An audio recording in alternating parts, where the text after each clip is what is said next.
So when you want to do something new or change something about yourself or embark on a new career or a new training course, have you ever paid attention to that moment where you worry whether it's the right decision and also whether you're going to be any good at it? I think it's quite a common experience because in part it helps us to weigh up the pros and cons of whether that's the right decision for us in that moment. And of course, there are those people who, with the thought of something new or changing something, who, they really embrace it and they run with it. And there are those people who, worry about it and are consumed in fear, by fear.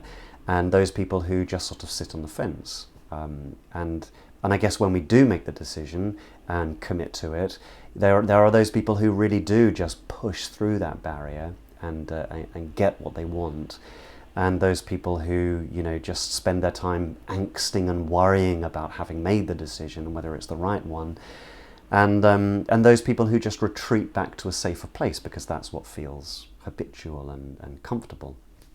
And I say this because I was one of the latter. Every time I thought about changing my voice and speech, I was crippled with with anxiety and fear, and it really stopped me from going for my deep desire to change myself. And I remember surfing the net one night, desperately looking for some sort of quick fix, miracle cure, and I stumbled upon an extract from a book by a lady called Marianne Williamson, who's a writer and author and founder of the Peace Alliance. And she says that our deepest fear is not that we are inadequate. Our deepest fear is that we are powerful beyond measure. And I remember reading it, and it was a real light bulb moment, because I thought, you are absolutely right.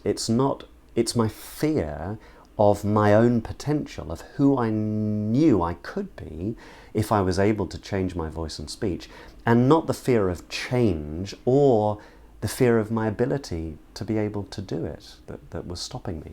And it was the catalyst I needed to really motivate me and galvanize me and make me commit to this dream that I had of being a more confident and clearer speaker.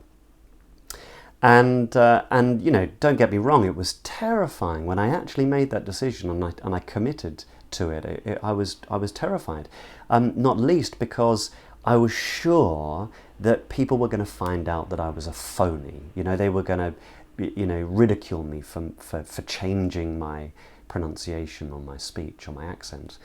And it reminds me of a lady that I was teaching a couple of years ago she was an Argentinian woman. She was a project manager. So she was dealing with people on a regular basis and really wanted to improve her English pronunciation so she'd be able to do that a little easier. And we worked in one of our very first sessions on the consonant R, the sound. And she was pronouncing it in every word, like weather and Peter. But in British English, we only pronounce it when it's followed by a spoken vowel sound. So it means that weather is pronounced a bit more like weather, and Peter more like Peter. And anyway, we started to work on it, and she seemed really excited, and she was able to do it, and she realized what a sort of transformative effect it was having on her speech.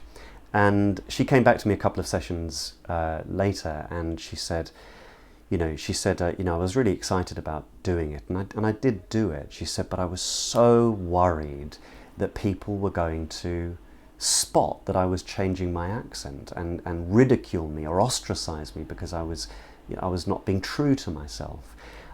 She said, but to my utter astonishment, nobody noticed. And in fact, she said that she was having more confident conversations, more fluent conversations with other native English speakers.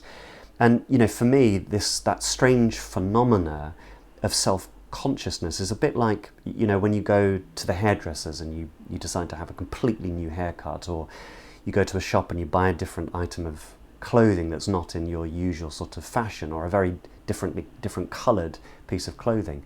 And when you walk out of the hairdressers or out of the shop, I don't know about you, but when I've done that, I've been sure that everyone's been looking at me, that people have been noticing me, but of course no one does, because it's just our own internal fear and self-consciousness, and not the reality of what is true, which is that we can embody these things, but that other people aren't necessarily as aware or interested really in how we do that and how we go about that. So look, let me dare you, if you are sitting on the fence or you're worried about committing to this business of changing your speech or your voice or your pronunciation, that I would dare you to find the resolve and the self-belief to really commit to it and embrace this potential that you have to be a much more confident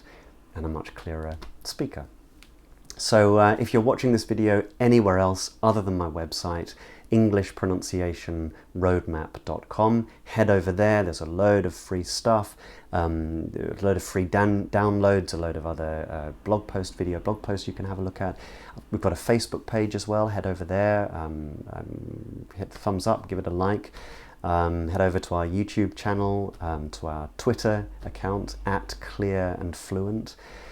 And remember now to scroll down and leave me a comment, give me a thumbs up, a thumbs down. I don't really care, just give me some sort of reaction, and I'll see you soon.